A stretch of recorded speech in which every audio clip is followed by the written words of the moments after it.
What about second breakfast? Time for second breakfast. What's up, everybody? Monster from Breakdowns for Breakfast here with another episode of Second Breakfast Spooky Season Edition. If you've been hanging out with us the month of October, you know we've been doing our typical Second Breakfast episodes, but putting a little bit more of a October Halloween-y spin on things. So today's episode is going to continue in that spirit, and we are going to talk about cursed songs and the My Way killings. Bear with me today, I'm a little under the weather. If I happen to go into a coughing fit, we'll just assume it's part of the spooky ambiance. Ooh, cold and flu season. So anyway, the first artist that I want to talk about is Robert Johnson. Now, if you'll remember, we kicked off spooky season talking about the life and times of Mr. Robert Johnson and whether he may or may not have sold his soul to the devil to become a famous blues musician. Well, when we were talking about Robert Johnson, what I didn't want to say yet was that some people believe because of his mysterious life and death, his music is in a lot of ways cursed. And some examples of this is in popular music. Whenever an artist goes to cover a Robert Johnson song, sometimes bad things happen. So Robert Johnson had 22 or so songs that were recorded, and one of these songs was called Crossroad Blues. Now, what's interesting about this song is it also sort of cemented Johnson's legacy because the lyrics talk about him going to the crossroads and a decision being made. However, this song was later covered by Eric Clapton. Shortly after recording his cover is when his son died. Then there was, I'm sure everybody is familiar with the band Led Zeppelin. Well, whenever Led Zeppelin finished up doing their version of the Robert Johnson song Traveling Riverside Blues, shortly thereafter, Robert Plant's 5-year-old son died. So, just coincidence? Probably, but it's interesting that both of those, as I mentioned in the Robert Johnson episode, Robert Johnson was a huge influence on a lot of rock and blues artists, such as Eric Clapton and also Led Zeppelin. But, you know, when you have a mysterious life and mysterious songs, maybe you should be weary of covering them. Moving on, Motley Crue's song and album, Shout at the Devil. Now, a lot of people might not know this, but this album came out in 1983, and the original title was going to be Shout with the Devil. Around this time, Nikki Sixx was really into stuff like Aleister Crowley, and he was getting more and more into the occult, and he was reading a lot of books on that sort of stuff. And that was kind of on his mind when he started writing the lyrics to this song. Well, while he was working on this song alone in his apartment, you can find this in the Heroin Diaries, Nikki Sixx's autobiography. He says while he was working on the lyrics to the song Shout with the Devil, books started flying off the bookshelf. Furniture started to move on its own. Like weird stuff started happening. And he was like, ooh, I don't know if I should be messing with this. So later on, he brought the A&R guy from who actually signed Motley Crue in the beginning.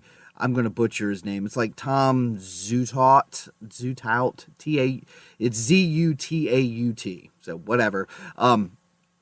Now, Tom claims that he was with Nikki Sixx during one of the writing sessions for this song and album, and they were sitting around Nikki Sixx's table. And while they were sitting there, Tom watched a fork and a knife lift off the table and get stuck into the ceiling. Now, at this point, Tom was like, I'm out. And Nikki decided, you know what? Instead of shouting with the devil, maybe we should shout at the devil. It's a very small change, but I think it is significant because it changes the vibe from being one of accomplice to one of conflict, which now, if you know anything about Motley Crue, you know that for the better part of their career, it was full of misfortune and near-death experiences and all kinds of crazy stuff. And Nikki Sixx says he felt like some of that started right here, and it kind of followed them for the rest of their career. So who knows? Now, moving on to one of my favorite bands, Iron Maiden, and their record, Number of the Beast. Now, this song, let me squash this first. This song, when it came out, there was all kinds of controversy about it because, the chorus of the song is 666, the number of the beast. And people immediately assumed that it was about worshiping the devil. It wasn't. Stephen Harris. Now, I've seen this kind of conflicting.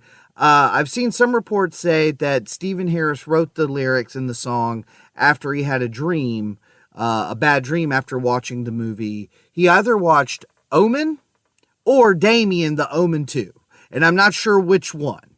But either way, he watched this horror movie, which is about the devil, the Antichrist coming, and he wrote this song after it. Also, fun fact I did not know is if you listen to the song at the very beginning, there's a couple of Bible scriptures that are read. The song starts with British actor Barry Clayton reading Revelations 12:12, and then the last couple lines are from Revelations 13:8. Originally, the band wanted Vincent Price to read those scriptures, but unfortunately, apparently, he was too expensive. So, during the recording sessions for this song and this album, a lot of crazy stuff was happening. There were reports of unexplained malfunctions happening in the recording studio with the recording equipment. Sometimes just like the lights flickering on and off, stuff levitating, normal paranormal stuff. At one point, I think they nicknamed the studio like the Poltergeist House or something crazy like that.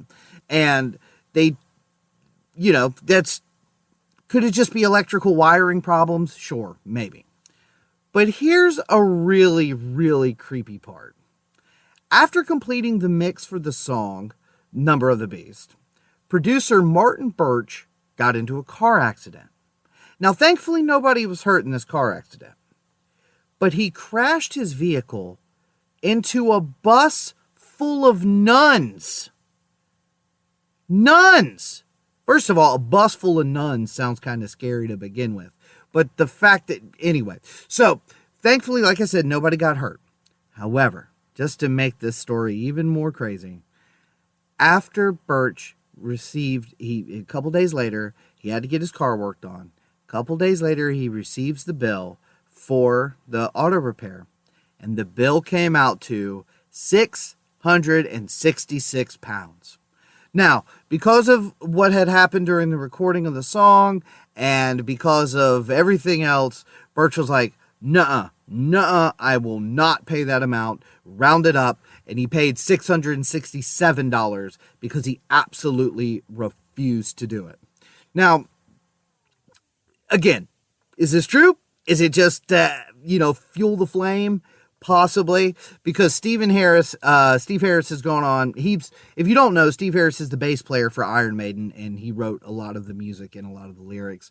And he basically said, quoted, as far as the backlash being that Iron Maiden were somehow devil worshippers, or this was a song that was like pro Satan or something. He said they completely got the wrong end of the stick. They obviously hadn't read the lyrics. They just wanted to believe all that rubbish about us being Satanists. I get it. It is when you hear that chorus, it has a very triumphant sound. So I understand why people, got real upset. And it's one of those things that, this was in the early 80s. You had Sabbath and other bands doing it in the 70s, and there's always that, little underlying thing of satanic panic. Moving on to our last song, My Way by Frank Sinatra. Now, talking about this, I don't want to say fake outrage about a song that may or may not be pro devil worship or whatever, into a song that seems to be pretty harmless, but has somehow accumulated over a dozen occurrences of violence due to it. So here's the deal. So in the Philippines, karaoke singing is a huge deal. I mean, karaoke bars are all over the country, but specifically in this part of the country, in the Philippines, it is like the biggest deal. I've seen some horror games that actually take place in these kind of karaoke bars where it's not just like, when you go out to a bar here in America and they have a karaoke night where there's somebody standing in the corner singing. Yes, they have that. But then they also have these karaoke bars that have their own, like, separate private rooms that you can rent out for just you and your buddies or whatever. So it's a big deal over there. So for whatever reason, My Way by Frank Sinatra became a really big song over there. And since 1998, there have been about a dozen incidents that have occurred in connection with this song. Usually, it got so bad that the Filipino newspaper actually named the phenomenon the My Way killings. Now, basically, the song itself is a little bit of a confident, bragging kind of, if you know the song, it's a whole lot of talking. The word machismo is kind of a good way to describe it. He's sort of just basically saying, like, I'm a badass and I'm going to do things my way. Fred Durst also said it in a very passionate way on their song, My Way. I digress. So, some people believe that because of the lyrical content, it sometimes gives people a false sense of bravado while they sing it. And sometimes when people are listening to it, they get irritated by that, especially if the person singing it is off key or not doing a good job. So this has occurred many, many times. But one example, possibly the most recent example, was in June of 2018. There was a 61-year-old named Jose Bosmian Jr., who was stabbed to death by his neighbor, 28-year-old Rolando Caneso, during a birthday party. Bosmian grabbed the microphone from Caneso right as he was about to sing this song, leading to a fist fight that eventually turned into a stabbing. A lot of Filipinos, even those who love this song, will not sing it in public just in order to avoid something like this happening. In fact, a lot of karaoke bars in the Philippines will not let you sing this song because so many incidents like this have occurred. There's all kinds of theories as to why. There was a New York Times writer, Normiyachu Onishi. I'm so sorry. I know I'm not saying that right.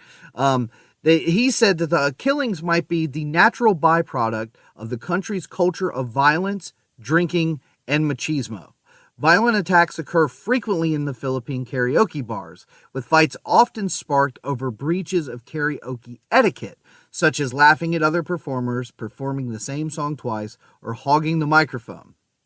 So, for whatever reason, this particular song has gone on to just spark this wave of violence. There's been other instances that you can look up if you want to know more. But like I said, there was one that involved a security guard. This guy was singing the song, and the security guard basically told him, "Hey, you're flat. You're being disrespectful." And the guy was drunk and he didn't care, and he just kept on belting it out. So the security guard shot him dead. So, moral of the story here is that if you are going to the Philippines and you want to sing karaoke, you better be a damn good singer, and you sure as hell better not sing any Frank Sinatra for your own sake. Now, thankfully, I have never been to a karaoke bar. If I go to a bar or club and it's on karaoke night, usually I'm gonna leave. So I don't think I have anything to worry about there. But yeah, so that was a few crazy stories about some crazy songs and albums that may or may not be cursed. What did you guys think? Can you think of some other songs that may or may not be cursed, that give you the heebie-jeebies? And because when I was doing research for this, I found a lot of quote-unquote creepy songs. Sure, there's tons of that. There's all kinds of weird, like I said, Zeppelin and Sabbath have all these weird occult songs about Aleister Crowley and Anton LaVey and all this nonsense. That's not what I mean. I mean songs that have weird shit floating around behind them. If you can think of some more, please let me know. I'd love to hear. And yeah, thanks for tuning in. I hope you're enjoying your spooky season. And until next time, I hope you have a great day.